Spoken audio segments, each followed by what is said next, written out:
Welcome to the Marshall McAdam Data and Analytics Podcast, where leaders in data, analytics and AI in Australia drop by and talk data to me. I'm your host, Tim Hutchinson, and I'm delighted today to be joined by Adam Morton. Adam's a highly experienced data and analytics professional who moved to Australia in late 2019 from the UK. Today, Adam and I are going to explore the reality of making that move from the UK to the Australian market as a data professional and reflect on some of the differences he's found between the two markets. We'll get into that right after this. Welcome to the Marshall McAdam Data and Analytics Podcast, where Australian business leaders and experts discuss the data challenges facing organisations today and the opportunities for innovative business in the future. Let's get the conversation started. Adam, absolute pleasure to have you here today. Thank you. Been looking forward to this. Fantastic. You have to have the obligatory virtual applause. Excellent. Does everybody get one of those? Absolutely. Of different lengths, though, depending on certain criteria. Oh, how did I fare? Mid average. I'll take it. Average. Adam, we're going to start. I'm going to interrupt you. Please do. So, as you've invited me here, I'm going to try and start a new trend for you, Tim. Oh. So every guest needs to bring you a gift. So this is a good trend. We like this. I've stopped off on the way here, and I've bought you something that I think you'll enjoy reading. It's a book. This is really exciting, Adam. We can also plug this on LinkedIn if we can catch it with the intro piece. Absolutely. So this book is called Turning Right. Is that the right camera? By Kay Bretts. Yep, you got that. Let me have a look at that while I describe it. So Kay was at everyday. Thank you, first of all. Well, it's good. You wait till you hear what it's about, and then you can reserve judgment. So Kay was an everyday guy working in Australia, normal job like me and you, right? Mm-hmm. You used to work in Coles. He used to be a consultant. Yep. And then he decided to leave and become an ultramarathon runner to run in the Olympics for Australia. Okay. Mm-hmm. Start his own management consultancy company himself, which he does today. And he wrote that book. The title of the book, called Turning Right, was all about when he used to go running and training and every day. Yes, okay, yep. And he used to get to the end of his garden gate, and every day he used to turn right without thinking about it. Yeah, okay. All the time. And then one day he got to the end of his gate, and he was training now for the marathon, and he was getting coached by a guy who had actually helped the Sydney Olympians. Right, okay. And this guy was like, throw your training plans out the window. It's too rigid. You've got to do something different with your training plan. You've got to prepare for the unexpected. You're too rigid. You're too controlled in terms of what you want to do. Yep.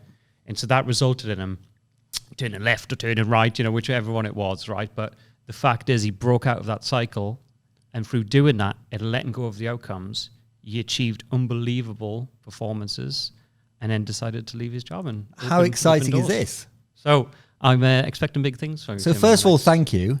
I'm a combination of excited and nervous because maybe I like being stuck in my ways. What's going to happen when I start turning left or turning right? Or this is brilliant. So we can give him a plug on LinkedIn when we get this out, and absolutely enjoy that. I love it. Thank you so much. I'm assuming you've read it. I have. Not this copy, but cover to cover. That's fresh off the shelf. Your own copy. Yeah.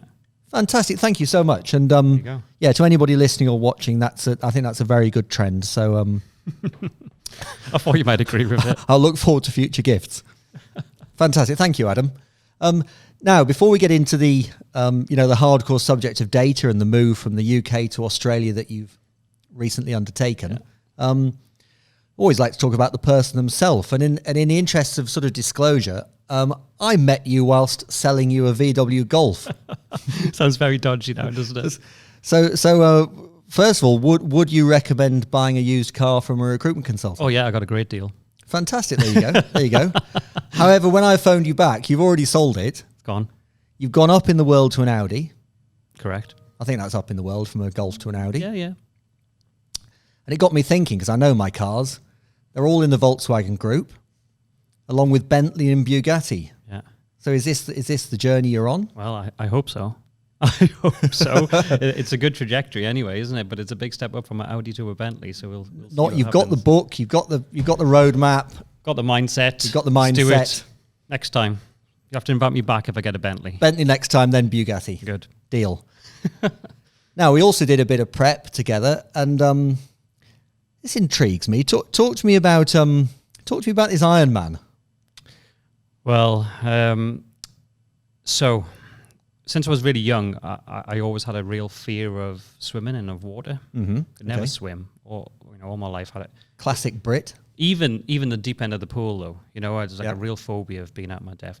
And I could always run. My dad was a good runner, and I got into cycling. And then obviously the next thing is, well, why don't you do a triathlon? So I had a few friends doing triathlon. Yep. Back in Wales. Mm-hmm. And I could see, I had kids by this point, and I could see that I was passing this fear on to my kids as well of being in the pool, right? Just unknowingly. And I was like, look, you can't be in Australia with a fear of swimming. Well, I know, but I wasn't at that point. No, so it's just as well I did. So what do you do when you need to do a triathlon and you can't swim? Well, you sign up for one of the world's toughest Ironmans, of course. Of course. Why wouldn't you? What else are you going to do? I was thinking you do a biathlon, but that's obviously not the answer. I did do a couple of those, and then that kind of ran out of steam. So yep. Signed up for Ironman Wales in 2019. A year previous, I couldn't swim, and I went to the pool every day and learned how to swim by watching YouTube videos. And it amazing. Worked. And it worked.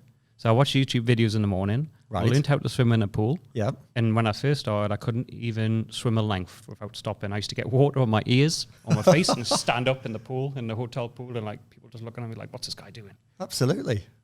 Took about. And why has he got his laptop with him as well? That's the other thing. Yeah. I took about 4 or 5 months to get over that, to swim one length of a 20-meter pool. Managed to get through that, and then I had to transition then from the pool to open water, wearing a wetsuit. Yep. Which was like, it's not even the same thing. It's not even the same sport, so you're starting all over again.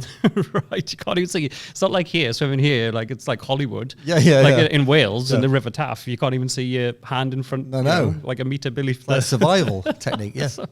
So got through that, and then did the Ironman in 2019 in Wales. Oh, 2017 in Wales I did it, actually. Well, I think that's phenomenal. Because what I'm hearing is you've entered something there lacking one of the basic skills. Well, I don't think that, I'm hoping that won't come through as a recurring theme, but some may argue. But I think, I'm very goal orientated, and I'll set a target, something, that may be professionally, it might be my personal life, like that example. And then I'll just be relentless in it until I get it, in terms of going after that goal, whatever it might be. I think it's a Bugatti as far as I can. That's my selfish interest anyway. Good, well, we'll find out more about that. Yeah. And I think in the intro I've hopefully mentioned that today's conversation really is about, a Brit, a data and analytics expert, for want of a better word, certainly experienced, nearly 2 decades of experience in the UK and Europe, then coming to Australia late 2019, and what that experience looks like, what you discover here, where that's heading career-wise, etc. For COVID aside, once the world normalizes, there'll be others sitting in a wet Wales or a gloomy Newcastle or wherever, thinking, absolutely. Well, I'd like to do that. I could do that. So I think there's a lot to learn there.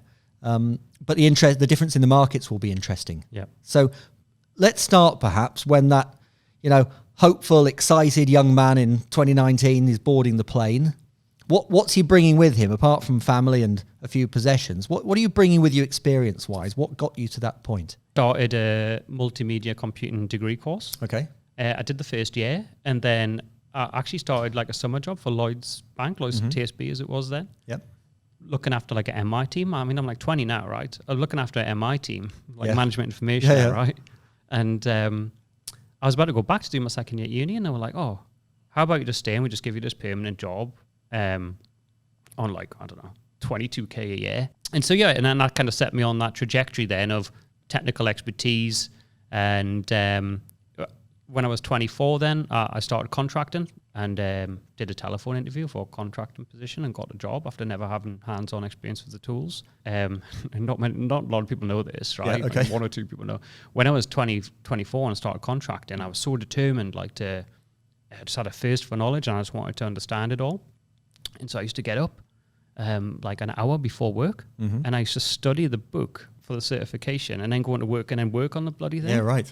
And like I look back now and I think, fuck, I was sad. Yeah. I was 24. Yeah. What 24-year-olds know that get up an hour earlier to study some textbook before going into work then? Well, successful ones. I did that for a long time, and then when we eventually had kids then. I needed to do less traveling, a bit more stability. I took the role at Admiral. Right, okay. So Admiral Insurance then from like 2014 to 2016-ish, 2017.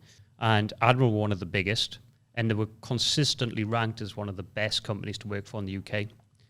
But it was just one or two problems.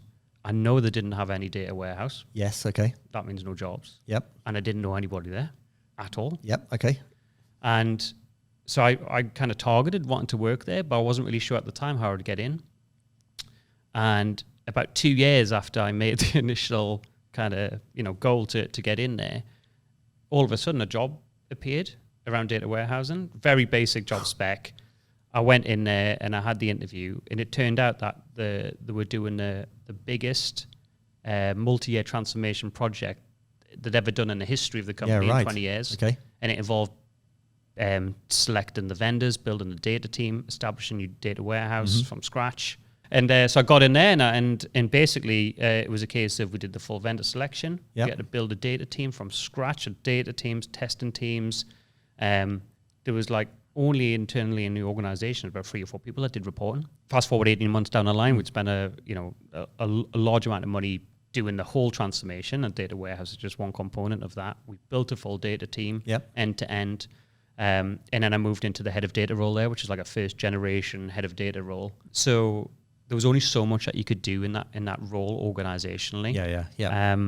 But as a learning experience, it was a pretty good one, right? Fantastic.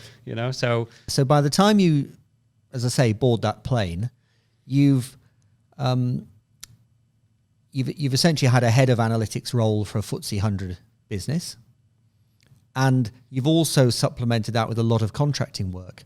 But if somebody's thinking of contracting in the data and analytics space, what would be your take on that in terms of whether they should, what the learning opportunity is, etc.? The reason I got into it is because I like the challenge of being able to pick my own work that's interesting. I like the flexibility that it offers. If I want to work for this client for a period of time and then take a break to do something else or work on side projects, I can do that. I don't need to go and ask anybody to do that.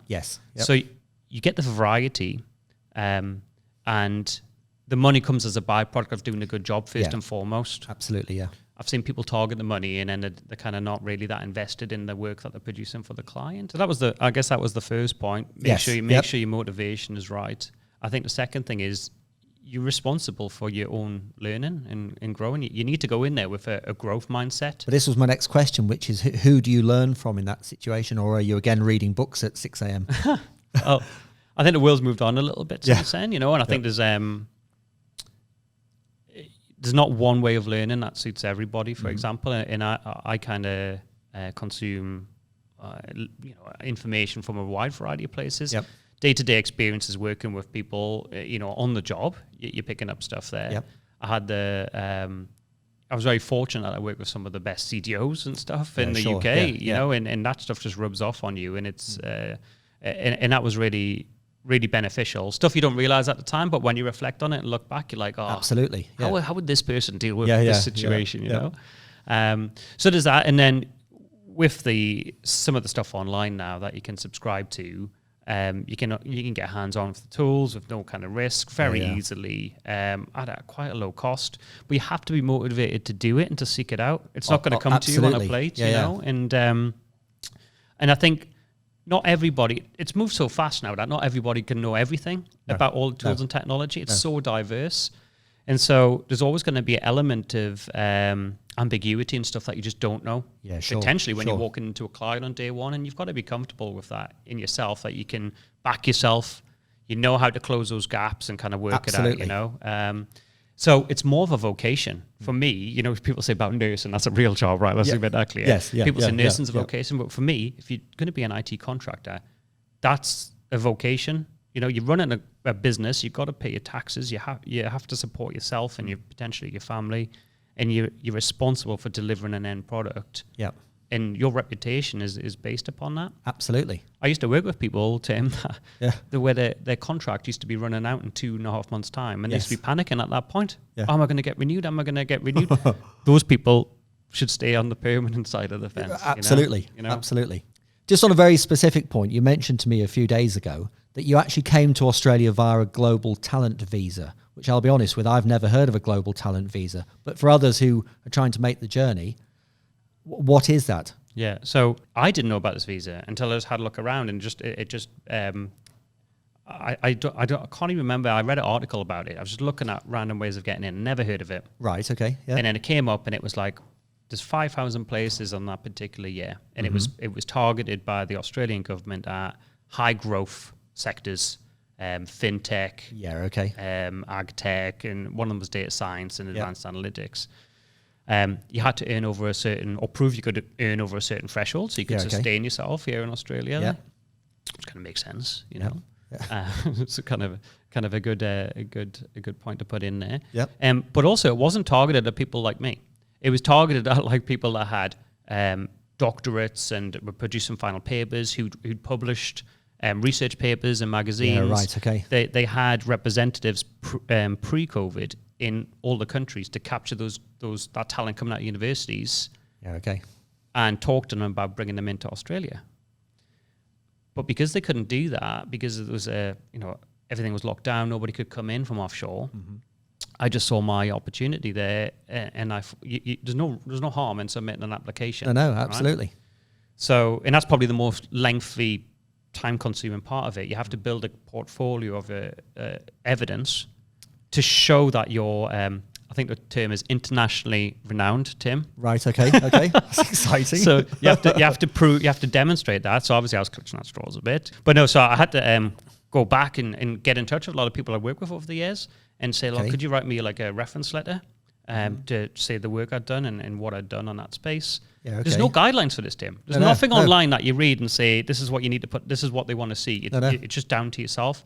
So I was like, right, I'll say this is a big advantage. Everybody that they're going to be seeing has got all these academic qualifications, sort of, right. But for me, I'm like the Alan Sugar. I'm like 24. I'm running my own company. I took an entrepreneurial route. Yes. I've done whatever it was for Admiral and in the contracting world as well. And I'm here to do the same here and kind of help people, bring people along here and kind of help with that effort. So submitted it. Didn't think anything of it, and about 6 weeks later, I had the letter through saying you've been approved, and then it's just fantastic formality then in terms of, so basically it was 2 months end to end from when I submitted the application to getting the visa with full working rights here. And funnily enough, it was actually, I got that visa a year to the day exactly of arriving in Australia. So that brings us nicely to, you're in Australia, as you say, you were with an employer, but then ultimately, I think, went out on your own to continue to build a consulting approach to the data market. How have you approached that in terms of building a network? My understanding is you essentially didn't know anybody here. I'd never set foot in Australia. You never set foot in Australia. You didn't really know anybody here, and we're in a pandemic as well, which is an extra factor. And you're trying to build a network. So how have you approached that? And specifically, obviously, in the context of data and analytics and what your hook has been, if you like. It was obviously me kind of as the driving force, but I called in favors from, a lot of people who were very kind at the time and generous in helping me. And that's what ultimately got me here, right? You can't do things on your own, I think is the takeaway point, absolutely, I would say. Absolutely, yeah. So got here and probably didn't really understand or appreciate the value of having a network. So I was like, well, I needed to go contracting again, and I needed to, when it went back in Wales and Cardiff, because I'd done it so long, you just know everybody who's in the game. Like yourself, you'll know after working here for so long. You just pick up the phone and speak to people, see how they are. Right? I didn't even have any numbers to call. And they know somebody. Yeah. If you don't know them, and etc. Word of mouth, right? And it goes a long way. And so the main route I guess I took was through LinkedIn. Okay. So through social media. So I started to just create content, and I try to create content on a daily basis, just posts and trying to engage with people via things like that. But with a particular focus within data and analytics, or? Yeah, like it was around, I didn't want to be too niche and too specific early on, because I didn't want to kind of go down a route, because I was still trying to find when I think back, I was still trying to find where the market opportunities were here. Yeah, absolutely. Yeah, yeah. I wasn't. I didn't want to be playing to something that there wasn't just no work there. And I was trying to understand, like, what's a fair price I could charge for my services here? Just basic stuff like that, because you just don't have that insight. Seeing where organizations are on that maturity curve as well. Yep. Didn't have a sense of that really, and we can get into that later. Yep. So I used LinkedIn and I was connecting with people furiously and posting content around data strategy, data analytics. Okay. Some, showcasing some of the work I'd done in the past, trying to speak to people through those avenues. I kind of, again, another target kind of scenario. I kind of said, right, I want 4,000 followers by start of June this year. Yeah, okay. And this was at the start of January. Yeah. And I was just posting every day, trying to work towards that. And I've got like over 4,000 followers now.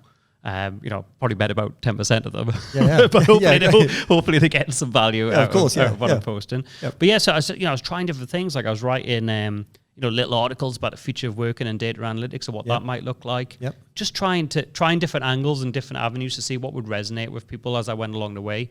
And then from that now I've kind of started to build a network. It's not as strong because you still haven't got that personal connection, that face-to-face connection. Yeah. So I do find that a little bit frustrating in terms of the timing, but lots of people from COVID have ended up a lot worse off, lost businesses, lost companies, haven't got jobs. Absolutely. So from that perspective, I'm in a luxurious position where I have a job and I can start to put the feelers out and try to build up these opportunities. And that's starting to work well. Now I've got helping a couple of clients on different things, different aspects. Yep. And starting to, and through that, I'm meeting more people, more people, and it just grows from there. And to those points you said about, what does the market look like? Where's the demand? There are so many questions within that, but what's your experience so far in terms of what sort of work are you delivering? What, if anything, have you brought unique from the UK and European market to Australia? What are the differences you're seeing? Yeah, so I think on the positive side of things, to start with, I think the diversity here is expected to a degree, right? In what sense? So there's a couple of senses. One is cultural background. So everyone, it's good here because you meet people and everyone's got a story. How they got to Australia. Everybody has a gift for Australia. Absolutely. Everyone's got a story how they got here and what's brought them to where they are. Yep. And that cultural diversity brings with it different ways of critical thinking and analysis, which generates ideas. And I think that's a really good, healthy culture to be part of. I also notice a lot more women in the workplace in data roles compared to the UK, quite significantly. Right, okay. Until, I was preparing for the podcast and thinking about this question. It's nearly like a 50-50 split in some of the environments I've worked in here and some of the teams, which can only be a good thing. Absolutely. I've got a young daughter, and I think that, seeing that in the workplace, again, it drives equality, and it also helps with that creative thinking and those ideas. So I think that's a really good thing. I like the informality here. Yes. I remember when I was doing an interview with the client that ultimately employed me for sponsorship here. Yes, okay. I was doing an interview from the UK early one Friday morning, scratching ice off my car because the kids were sleeping, so I had to go out in the car to take the call and drive to somewhere. So I scratched the ice off the car, got in, got set up for the call. Yep. It was winter in the UK, blazing summer in Sydney, of course. Yeah, of course, yeah. Guy's at the other end of the call now. He's got the fridge of beers next to him. He's in the office, 5:00, beer in hand. I'm like, wow, this is a bit different, It's like, absolutely. So, even when I was in the office, seeing fridges stocked of beer and people just go and get them on a Friday afternoon. That's like, hang on a minute, what's going on here? we get them on a Monday morning sometimes, depending on the week. That's how you get through the weeks, is it? So just seeing that, and that informality kind of carries its way through the hierarchy. So I also see very flat structures here. Yes. Less formality when approaching people from further up the hierarchy and the chain of command. If you like. Yep. So I see very flat and a lot of cross communication, which I think drives efficiencies, and I quite like that. I quite like that culture. I can imagine some people not used to it might think, it needs to be done in a certain way, kind of thing. Yeah, of course. You need an element. And does the data and analytics market feel entirely familiar to you here? Or are there differences? So it's interesting because I see clients using more modern technology, Right. but Okay. less advanced from a maturity perspective. Okay. In what sense? So for example, in the UK, the potentially, certainly in Cardiff and Wales, they may not have been advanced at the time in terms of getting into the cloud technologies, like your Amazons, your Googles, your Microsofts. Right? Yes, okay. They still maybe had a foot in both camps, or they still maybe put on premise thinking about it, thinking about making the move. Okay. Whereas a lot of the clients here now that I've worked with have made the move to some degree to the cloud. Okay. Yep. But there's like no awareness of kind of data governance, data management processes. There's not that culture of using that kind of vocabulary that you would expect to see. So it's quite interesting because the tools and capabilities that the technology offers is greater and more flexible. Okay. But the depth of experience isn't here in the market. I mean, you will see this as a recruiter, right? Yeah. I've worked with some exceptional people here, but they're quite few and far between, because it's a real struggle then for some of my clients to find people to kind of fill those more, I guess, those data engineer roles, for example. Yeah, absolutely. Slightly less paid. There's just not enough people to fill those roles with the right degree of experience. And so therefore, you've got to kind of look further down in the market, the more junior people, less experience. Yeah. Which dilutes the value. So from a culture absolutely. of using data and data as an asset kind of aspect, there's far less of that going around. It's more a case of we just need to get these basics right first. If we can just integrate data into a centralized location and kind of catalog it so people know where it is, and provide it to end users either through dashboards or models on a daily or batch basis, that for many clients I've seen would be a phenomenal step in the right direction. I agree with you from what we see, because I think what we, the conversations we have, the conversations we have tend to be, future gazing and quite progressive, etc., and exciting. Yeah. But the reality from clients is, I wouldn't say it's not exciting, but it's real BAU daily problems around reporting or data security or governance, or it's not progressive stuff. But that's why it's interesting to me that you say that essentially the kit people have here is good. Yeah, is progressive. Well, but best of breed, right? And if you're in the cloud, but how has that? Well, I think eventuated. The technology has evolved far faster than the maturity of skills and experience.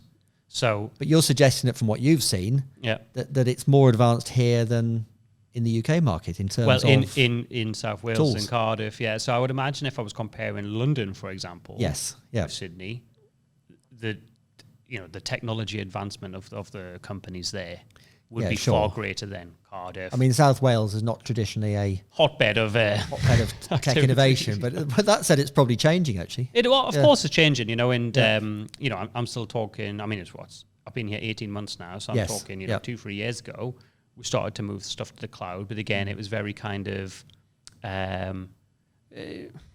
not aggressive in terms of a movement. It was like, let's see how this works. Let's keep our IT security teams happy because they're all worried about this whole new cloud thing, So there was still a lot of that. I don't know, a lot of skepticism around if it was going to deliver on the promises that you read in the papers and the market and on the websites, right? Yep. And so now the playing field has changed because the barrier to entry to those technologies is a lot lower. The startup can get it, the big banks can get the same technology. Absolutely, yeah. But the startups are at a massive advantage because they don't have that cultural legacy baggage to deal with. Yeah, absolutely. They can attract better quality talent and pivot more effectively. Whereas if you're trying to drive change in a large financial institution here that's been around for a number of years, it's like trying to turn a cruise ship around. It's not going to happen overnight. The technology is not going to drive that cultural change, I guess, is what I'm saying. So you're going to have to be slightly immodest now, I think.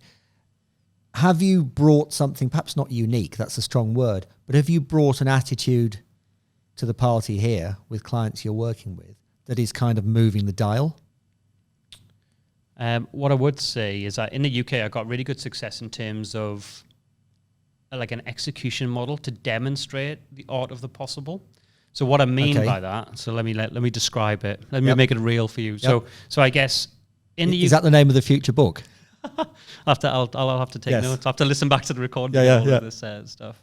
So I guess how we typically operated in the UK and what I found worked really well and resonated with clients, and it's a model that I've adopted and trying to use here, is let's say we have some use cases in the business which they can't deliver because either they're not in the cloud or they don't have the right processes or the right people. Yeah, okay. Right? Yep. Yet we've got some of the best tools available. And the vendors are banging down our door saying, oh, look, we want to help you with this. And of course they do, right? There's a vested interest there. Of course, yeah. So what I used to do in the UK was really make those vendors work for us and leverage any free resources that they were prepared to offer. Yeah, okay. And bring the business together closer with the technical teams to say, right, business, what are your use cases? What's your challenges and pain points with data? Yeah, okay. Technical teams, what are your constraints? Why can't you deliver this today? Why is it taking 6 months to get stuff out? Not necessarily those terms, but that's the gist of Yes, it. yep. And then bringing the vendor in to say, oh, look, we can solve this use case in a short period of time, 6 to 8 weeks, focused on business outcomes, Yeah, okay. working with the technical people to take them on that kind of journey and help with that uplift in terms of skills and experience. And for the vendor, that's the carrot. Absolutely. So if the vendor can hang their hat on something at the end that delivers real tangible business value, it's a success story. The role I say I play now, Tim, is like I'm a middleman. Like I'm just bringing people together. So I'll see a client in Sydney, for example, I'm working with at the moment. We had Tableau falling over themselves, saying, I've got all this training, got all this stuff that we prepared to offer you, really invested. We had like 100 odd licenses purchased 2-3 years ago. We had about 10, 20, 30 users who were using it on a regular basis. Yeah. And then I mean, that's an expensive, you yeah, know. but then I just don't initiative. I don't like seeing that waste, right? course, from yeah. previous. Like I've seen, we've invested that money. It's a done deal. We're not going to get that money back, right? I went around the business and asked them questions around their pain points. They're telling me something that we've already, their problems is, we can't get access to the data and we can't visualize it in the way that we want to, so we're just using Excel. And I'm thinking, hang on a minute, right? So we've got 100 plus licenses of Tableau or whatever, which aren't being utilized. We've got a vendor falling over themselves to help us and support us and get through the door. We've got business users crying out for this. Sorry, because the vendor presumably recognizes that if it's not being utilized, they're going to be not going to be relicensed. Yeah, absolutely. They want us to get value out of the tools and to expand the footprint within the organization. Yeah, yeah. And they wanted to be, another good news story for them and to put themselves in the best position for when it comes up for renewal, right? Yeah, yeah. Otherwise, they've ultimately failed, right? Absolutely, yeah. So I'm going, well, this is a no-brainer. Yeah. Surely, right? Why isn't anyone else in this? So, so what we did is we just we kind of reinvigorated stuff. We said, we're gonna do a user group. We're gonna bring Tableau in. We're gonna do a presentation on all the training. That's free training is available for you. Yep. We're gonna show you some of the reports. We're gonna tell you who the people are within your own organization who you need to get in touch with if you want help. Of course, yeah, of course. And so we did a face-to-face session, 50 odd people came to that. We did an online session where we had more than 100 people on that. This wasn't part of my role, but it's just like, I saw the waste, I saw the opportunity, and it's like, it's a no-brainer. Let's bring people together and get them talking. And there's a lot to be said for just, like, I guess, removing some of those barriers that people see, certainly between IT and the business. But I think this is the brilliant aspect of being a contractor, that you come in with a different perspective, no legacy in that organization. You're not, at the outset, you're not too close to the problem. You can still see the scope of it. And you presumably have no, without fear or favor, in the right way, you can call out what's essentially, clearly obvious. Yeah, I think it's a good point. I mean, you don't have the politics to deal with either, pretty much. So you can kind of just cut through that. And I go in there, well, what's best for the client? What's going to be the best outcome for the client here? And then it's like a win-win because it puts, in that capacity, I'm working within the architecture team. Yeah. It puts the architecture team in a good light because then, like the next day, Tim, right? This is either just random kind of coincidence. Yes. Or, or it was led from that. The day after we ran the user group, the CEO, the PA of the CEO of the company, email me asking for the login details for the CEO because she wanted to log in and look at Tableau, and she hadn't looked at it for 2 years because we could see when people are last logged in. So in terms of the value add of just bringing people together, it's like architecture team look presented in a better light. IT are presented in a better light to the business. The business feel engaged. Yeah. Tableau are able to offer their services. Yeah. CEOs asking to log into Tableau after 2 years. It's like, after, you're not getting... I mean, that's a good Monday you've done. Well, yes, I can kick back for the rest of the month now. Right? My work's done. That's Monday morning. Yeah. But I guess in terms of an approach... Yes. I'm the middleman now, right? I'm not a data architect. I'm not like doing your data strategy. Yeah. Ultimately, what I'm doing is bringing people together and talking about data problems, like a counseling session. No, absolutely. So this brings me on to something which I don't recall all the detail, but I think it's relevant, which was I was going to ask you about now that you've got, a year and a half exposure to the Australian market, and with the sort of mindset and the attitude you have to work and to life, I think you and I touched on really where you're heading. Both, where's the space heading? How is that going to influence the focus of your consulting business? And even sort of a bigger picture career goals for you. But I think, correct me if I'm wrong, you're not a company man. I think I've tried it a couple of times. It hasn't really worked that well, in the end. But I'm gonna pose something to you, which is I'm not even convinced that you fit the mold of a traditional contractor. I think you're thinking more obliquely or bigger picture from two of the things you've said to me. So where are you heading? What's on your mind in terms of deliverables and... So I think it's hard to quantify it in terms of this is what I'm doing, because I don't think many people are doing what I plan to do. Not that it's like massive or unique or going to change the world. We'll find out in a moment. Right. Yeah. So I think I love business. Yeah. I mentioned that before, and I'm naturally quite entrepreneurial, and I like that aspect. Yep. And then I see value in bringing people together, and I enjoy helping people and helping them learn, and sharing the knowledge that I've been able to gain, and being fortunate enough to be in those positions to gain it. Mm-hmm. And so the route I'm going down now is trying to create what I kind of call digital assets, because I'm the only person in my organization right now, and to start employing people is like a game changer in many respects. It's quite a big step up to start employing people directly. Yes. Yep. Albeit I'm not completely ruling it out, because there's still a lot of demand in the market. But what resonates for me is how can I scale and share the knowledge and information I've got more broadly, more widely. And I think the COVID kind of remote working environment plays into this as well. And what I'm trying to do is produce digital assets, as I'm calling them, which is to say, I'm going to provide you with like some material and like a framework, like a repeatable, structured way that I've used and kind of crafted over a number of years through trial and error in the real world. Okay, yep.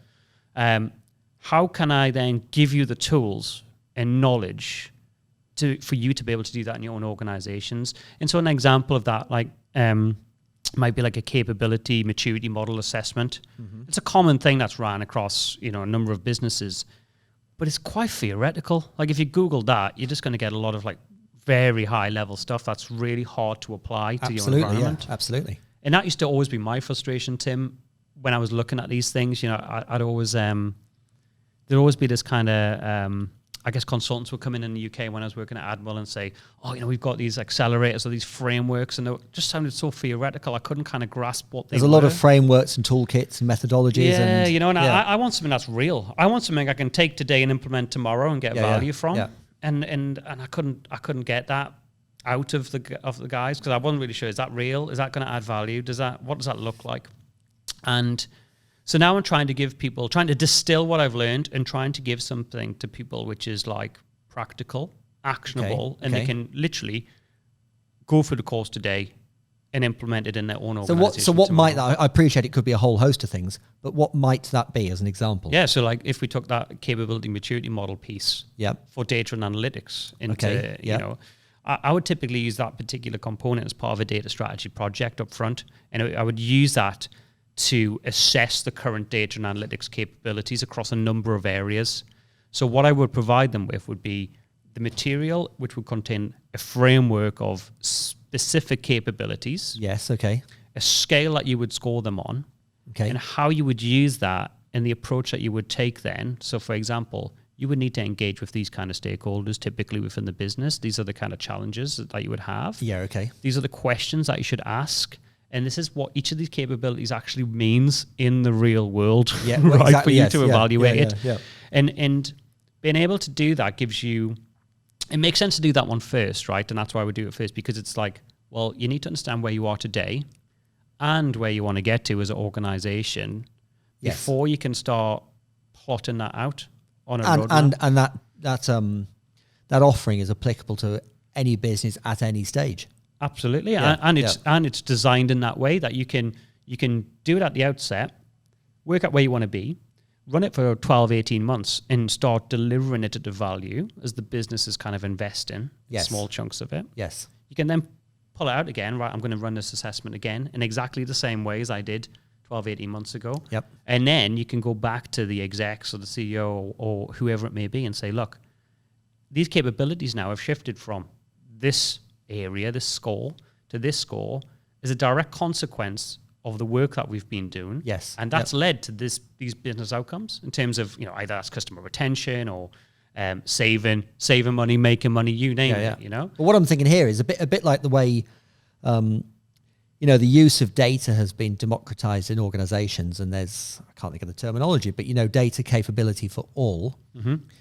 I think you're almost doing the same. You're almost providing a self-serve data consulting model there. Yeah, like the data citizen science or whatever scientist, So I'm trying to kind of demystify it, I guess, is the word, right. What is this theoretical stuff? How can I apply it in the real world? And I'm trying to break that down, and I guess, it's a collection of, it's a short course, collection of material, collection of videos of me kind of talking you through that. And that's something that I'm hopefully going to start getting out the door in the next couple of months. But it's going to be like, a couple $100, right? Yep. To get that value of 15, 20 years of doing this stuff distilled into like a, I've made all the mistakes kind of thing. I've done all the things, and I've kind of refined that approach over time to get it to the point where it's like as good as it's going to get for now. And then, it'll be other modules around that, linked to, how to build out a roadmap, how to, various sort of aspects of the data strategy, I guess, in terms of how you would convey that, because not a lot of people understand it. You've got platforms like Udemy now, for example, and I just did a little experiment on that about a month ago, because you can upload practice tests. Yeah, okay, yeah. So I thought, I'm going to put together a practice test on Snowflake Data Warehouse, just for example. Okay, I'm going to invest 4 hours of time. I'm just going to focus on that, do the test, upload it, and see what happens. And well, I'm not going to retire off the money I've made off it, let's say. But it just shows you now the mechanisms and platforms are out there.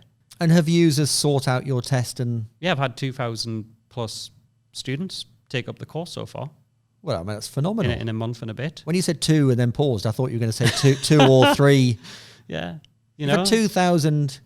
Yeah, students subscribing to the course and going and parting with $1. It's like there's various discounts you get on Udemy. So the retail price is like $14.99. Yes, okay. But there's been various kind of discounts you can get at half price at times, discount codes and stuff like that. And is there a feedback loop in there to say this is good shit, for want of a better phrase? This is a good test. People can leave reviews, like they would on Amazon and book reviews and stuff, know. And so I've only got like a couple of reviews so far, but that's only because the take-up of it over the last sort of couple of weeks has been quite high. So I can only assume people are working through it, and then, I'll get the review in due course, So is this your career goal? Are you carving out this space of sort of, just facilitating the knowledge economy around data and analytics? So I guess ideally, again, like with COVID in mind and the house prices in Sydney, I kind of want to retire out of Sydney and have some passive income and continue on this. Yeah. I like to be able to use that, like, naturally, years ago, I was quite creative. I was really good at art and that kind of stuff and creating things. Yep. And I've lost that over the years. I've never really found that in many respects. Okay. And then this is able to let me tap into that creative kind of aspects and stuff I enjoy doing, to kind of produce this stuff. And like I think I said to you the other day, when we're preparing for this, there's value in content. Absolutely. And I've never really appreciated it until starting to put bits and pieces together, like stuff out my head, down on paper in a structured way, that's going to serve people and help them with whatever they've got to do, you know. And what are your clients saying to you, Tim, about the difference between, or the importance of technical skills versus like soft skills, for example? Are they valuing one over the other? So there's obviously different instances with different clients, but on balance, there's a pragmatic acceptance that the technical skills aren't there necessarily. So whilst the starting point with most clients is a wish list, there's more flexibility and open-mindedness. Snowflake being a very good example. It appears on quite a few job descriptions, but there physically aren't the people with the knowledge. Yeah. So what do you do? Not hire, or do you look for somebody with the desire and ability to get under the skin of Snowflake? So the soft skills bit's an interesting one, because whether we're working in finance, technology, whatever space, the desire, the need for soft skills has accelerated massively, because the stuff that doesn't require soft skills is increasingly automated. So what you need is people more akin to you, who, not just middlemen or middle people, but people who can engage with the business and listen to the business first before then delivering a technical outcome. Yeah, I mean, well, obviously I agree. Of course. The reason why I ask you that question is because when I did some research into that paper around the future world of work that I was looking at, you know, a lot of because technology moves so fast now, nobody can possibly keep up with everything. Of course. And if you're able to find the right people with the right mix of skills, so problem solving, critical analysis, communication, storytelling is a new one that's came about, you know, more recently. As well as a mix of just general technical expertise and how to apply that in the real world. That's quite a potent mix. Absolutely. And it's quite rare on the ground, you know, and I think the more people that can demonstrate that, the better, you know, but I just don't think that recognition, possibly from candidates who aren't doing that, is quite there yet. I think there's a lot of candidates still focused in the early stages of their career, too focused on the technical aspects, which you almost need to do to a point to get a certain level. But after that, it becomes far, far less important. That's people see that as their ticket to the party, but once they get there, it's not what helps them move on, dance and impress the crowd, is it? Yeah. They've got to be engaging. I mean, what I would say as a sort of a positive sort of closing note is, in having conversations with, I'm going to insult some people here, but in having conversations... I was wondering why it took so long, to be honest. I'm not normally far sooner. In talking to data and analytics kind of leaders and professionals over the last year or so, I see a greater level of engagement there and creativity than I traditionally have seen with other tech workers, for want of a better word. So what it is, I'm not sure. It may be a generational shift that's how what the world now expects, or it may be just that the use of data is ultimately actually quite a creative pursuit. Yeah, I mean, if I reflect on like the last couple of decades and how the world's changed, you know, the expectations have changed from not only business users, but people who are providing the data as well, right? Yeah, absolutely. You've got your mobile phone, stuff's there at an instant. Yeah. You can interact with it on your phone, and you know, you go into work then, it's like, oh yeah, we've got to wait 24 hours for this data to come through. And it's like, or a data load didn't work, so you're not going to get that for 2 days. It's like, what? Yeah, the moment's passed. You know, and it's like that shift is almost acting as a catalyst for those people that work in data to start being more creative, because people aren't going to wait anymore. No. We better start to wrap things up, but I'm interested probably in a couple of things. One is simple, which is at the end, how do people contact you? But prior to that, what advice would you give others, you know, either making the move UK or elsewhere to Australia, or others who are looking at the data market and thinking, I don't just want to be employed as a data X, I want to do something more innovative. Yeah. What advice would you give people? So starting with the Australia one, you'll know this as well. Yep. Just a huge opportunity here at the moment. Like if I could duplicate myself 4 or 5 times, we'd all be in work full time, contracting, because there's just so much opportunity. So I think that the demand is definitely there for the right candidates, and I think you probably agree that people are looking for experienced candidates that can offer those things we've been talking about. Absolutely. The aspect about, if people are looking to break into contracting and maybe having almost being like a career contractor, which is challenging. Yes. But it's definitely doable and feasible. What I would say is just, other than what I've said earlier on, just make sure that you understand what your niche is and what your unique selling point is. Yeah. And then I would be generating material on like social media channels like LinkedIn to drive that audience. And then I think then once you've understood your niche, where you can add value, it becomes a lot easier to have those conversations and pinpoint exactly where you want to go. And I would say if you're thinking about doing it, I wouldn't hold back. I would just do it now because life's too short. There's that attitude again, you see. Just get on with it. And then if people want to contact you, whether it's you haven't even mentioned the book. I think you've been approached to write a book. Well, that was a classic example through LinkedIn. Yep. Well, there you go. And I just thought, it's just another thing. It's not going to lead to anything. No. But A-Press, quite a big publisher who'd I'd heard of from previously, from reading those books all those mornings. They got in touch and fancy writing a book on Snowflake. I was like, oh, why not? Just see what happens. And now I'm actually writing a book on Snowflake. Oh, fantastic. So I guess in terms of contacting me, LinkedIn. I mean, they might want to get their pre-orders in. Oh yeah, absolutely. I think it's not going to be till next year, but next year, I'll bring you one. I'll bring you a signed copy next year. Signed copy, fantastic. That's what we're talking First about. Edition. Yeah, but I guess if people do want to get in touch with me, LinkedIn, follow me on LinkedIn. That's where I'll be putting the links to the content that I mentioned earlier, those digital assets. Well, I'll put your link in on when we put this out. Yep. Yeah, and then just PM me on LinkedIn. That's going to be the place to be for everything that comes along. And people need to remember that you are open-minded, entrepreneurial. Yes. Even if you think you've got a crazy idea, approach Adam. Oh yeah, because he'll probably not only he might nick it, you never know, but he'll be receptive, no doubt, and explore it. Variety is good, right? And I've helped people, even giving them advice on the global talent visa process. Of course. I did it all myself. I didn't have a lawyer. I had some great advice from a guy through LinkedIn, actually a legal lawyer who gave me some advice for free. He was very generous. But now I'm helping other people, by sharing that information and helping them as well. So by all means, get in touch. Fantastic. Well, look, I have to say thank you again for, I don't know which put it there. Thank you again for my book. I'll be a changed man next week. I think so. You have to let me know how you get on. I'm very excited, but it's got pictures as well, so that's a nice soft start for me. That's why I made sure I got you look at the actual physical copy. Hey, look at that. It says there's the coast to Kosciuszko. I've cycled from Manly Beach to the top of Kosciuszko. Have you? Yep. Well, there you go. So I'm already part way there. So thank you. We'll have to swap seats next time, and I'll interview you. Absolutely, sounds good. Thank you so much, Adam. Absolute pleasure. Thanks, Tim. Brilliant. Thanks so much. Cheers. Bye now. Thanks for joining. This podcast was brought to you by Marshall McAdam, creating talent solutions in data, technology, transformation, and finance across Australia. If you enjoyed the conversation, don't forget to leave a comment, subscribe, and share.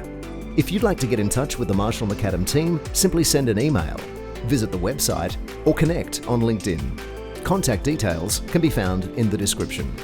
See you next time.